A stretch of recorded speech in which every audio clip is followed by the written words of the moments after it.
Assalamualaikum warahmatullahi wabarakatuh. Sebelumnya saya mohon maaf karena suara saya lagi seperti ini, tidak bisa presentasi dengan baik karena saya sedang sakit. Sebelumnya perkenalkan, nama saya Lutfi Ihsan Perdana, nomor NPM 222191086. Di sini saya akan menjelaskan materi perkembangan peserta didik. Lanjut. Perkembangan dan pertumbuhan. Perkembangan adalah semua yang berubah pada objek sebenarnya. Selanjutnya, pertumbuhan adalah perubahan yang terjadi pada suatu objek yang sifatnya cenderung terbatas dan dapat dirasakan oleh indera. Perkembangan adalah semua yang berubah pada objek sebenarnya. Contohnya seperti kita yang awalnya saat tidak bisa jalan menjadi bisa jalan, dari jalan bisa menjadi lari. Itu adalah sebuah contoh perkembangan.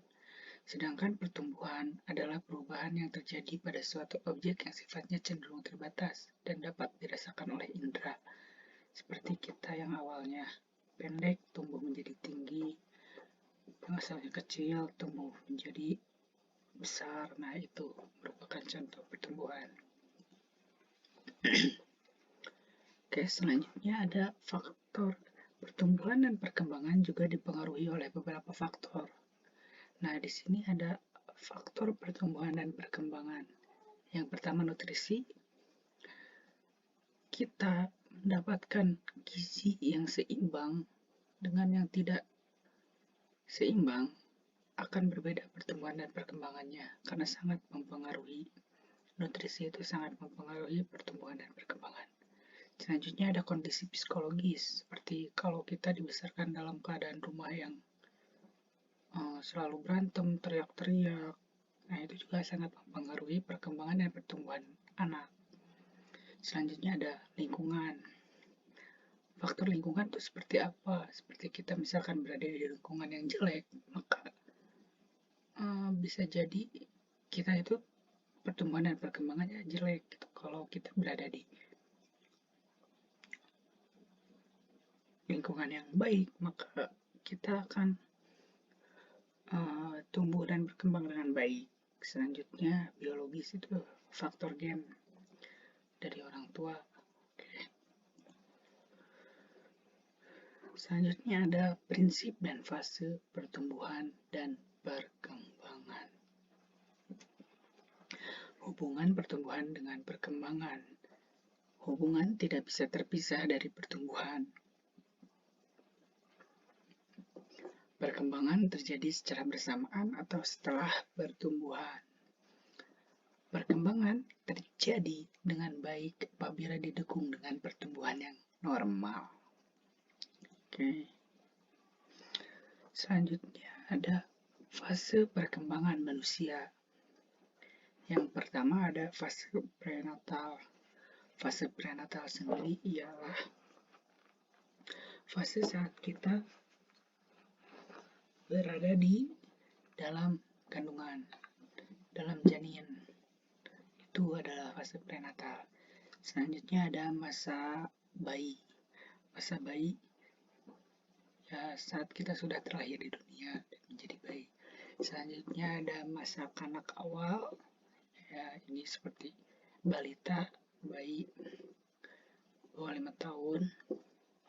Selanjutnya ada kanak akhir 6-12 tahun. Di sini kita harus sudah bisa membedakan lawan jenis dan kita harus sudah bisa membedakan mana yang buat cowok, mana yang buat cewek, seperti itu. Selanjutnya ada masa remaja, masa dewasa, dan masa lansia. Selanjutnya ada tugas-tugas perkembangan. Apa sih tugas perkembangan itu? Tugas perkembangan merupakan suatu tugas yang muncul pada periode tertentu dalam kehidupan individu. Apabila tugas itu dapat berhasil dituntaskan, maka akan membawa kebahagiaan dan kesuksesan dalam tugas-tugas berikutnya. Dan apabila gagal, bagaimana kalau gagal? Nah, kalau gagal akan menyebabkan ketidakbahagiaan pada individu yang bersangkutan dan dapat penolakan dari masyarakat. Kenapa dapat penolakan dari masyarakat? Seperti kayak kita tidak bisa memenuhi salah satu tugas perkembangan seperti bisa menulis atau membaca, kita pasti dapat penolakan masyarakat seperti kayak jangan dekat sama si A tuh, si A gak bisa nulis, gak bisa baca. Nah, seperti itu contohnya. Selanjutnya ada sumber tugas perkembangan. Yang pertama, kematangan fisik. Contohnya anak belajar berjalan karena ototnya sudah matang. Karena kalau ototnya belum matang bisa sangat berbahaya juga ya. Selanjutnya ada tuntutan masyarakat. Seperti yang tadi bilang, belajar, membaca, menulis, dan berhitung. Itu sangat mempengaruhi. Yang ketiga, dorongan dan cita-cita. Contohnya untuk kita memilih pekerjaan. Yang keempat, norma agama. Contohnya rajin beribadah dan berbuat baik kepada sesama.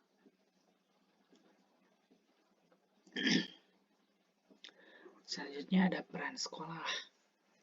Apa sih peran sekolah dalam kehidupan kita? Oke, yang pertama, pencapaian tugas perkembangan melalui usia sebaya. Karena dengan kita bersekolah di suatu kelas, rata-rata di satu kelas itu kita pada seumuran, usia kita sebaya semua, jadi merupakan bagus. Yang kedua, merupakan pencapaian perkembangan kemandirian pribadi. Jadi dengan kita peran sekolah juga harus pencapaian perkembangan mandirian pribadi. Yang ketiga, pengembangan keimanan dan ketakwaan kepada Tuhan Yang Maha Esa. Selanjutnya ada peran guru. Kalau tadi peran sekolah, sekarang peran guru. Apa aja? Ada guru sebagai organisator, yang artinya guru yang semua mengkoordinir. Selanjutnya ada guru sebagai demonstrator, guru yang mendemokan di depan gitu, yang mendemokannya itu adalah guru. Selanjutnya ada guru sebagai pengelola kelas, jadi guru yang mengelola suatu kelas, kayak kalau mau apa-apa tuh guru yang pengelolanya. Selanjutnya ada guru sebagai fasilitator, artinya guru yang memfasilitasi semuanya. Selanjutnya ada guru sebagai mediator, artinya guru sebagai menjadi media untuk para murid. Selanjutnya guru sebagai motivator, artinya guru yang harus memotivasi para siswanya. Kemudian ada guru sebagai inspirator, atau berarti guru harus menginspirasi murid-muridnya. Selanjutnya ada guru sebagai klimator, guru sebagai informator, yang artinya memberi informasi kepada siswanya, dan guru sebagai inisiator, berarti guru yang memulai duluan atau yang menginisiasi suatu hal itu guru. Yang terakhir, guru sebagai evaluator. Apa maksudnya guru sebagai evaluator? Artinya ketika siswa sudah melakukan suatu hal atau suatu tugas perkembangan, dia evaluasi nih sama guru. Kira-kira apa yang kurang, apa yang harus diperbaiki, kritiknya apa aja, sarannya bagaimana, solusinya bagaimana. Nah, itu harus dilakukan oleh para guru agar si anak mencapai tugas perkembangannya dengan baik. Oke. Selanjutnya kita di sini masuk ke kenakalan remaja. Yang pertama ada tawuran. Apa sih tawuran itu? Mungkin hampir sebagian besar udah pada tahu dengan tawuran. Tawuran kita berantem, misalkan ada sekolah A dan sekolah B, gara-gara ada masalah tertentu, gara-gara olahraga misalnya futsal atau apa, terjadi berantem dan tawuran di jalanan. Itu sangat tidak baik ya, sangat berbahaya bagi diri kita sendiri juga. Selanjutnya narkoba, obat-obatan terlarang jelas, hukumnya juga jelas tidak boleh. Selanjutnya balap liar. Balap liar kayak kita balapan di jalanan dengan seadanya tanpa pelindung dan lain-lain, kan itu sangat berbahaya. Selanjutnya seks bebas juga sangat berbahaya, dapat menimbulkan beberapa penyakit. Oke, mungkin sekian dari saya. Mohon maaf bila ada kesalahan, dan mohon maaf karena suara saya seperti ini. Terima kasih. Wassalamualaikum warahmatullahi wabarakatuh.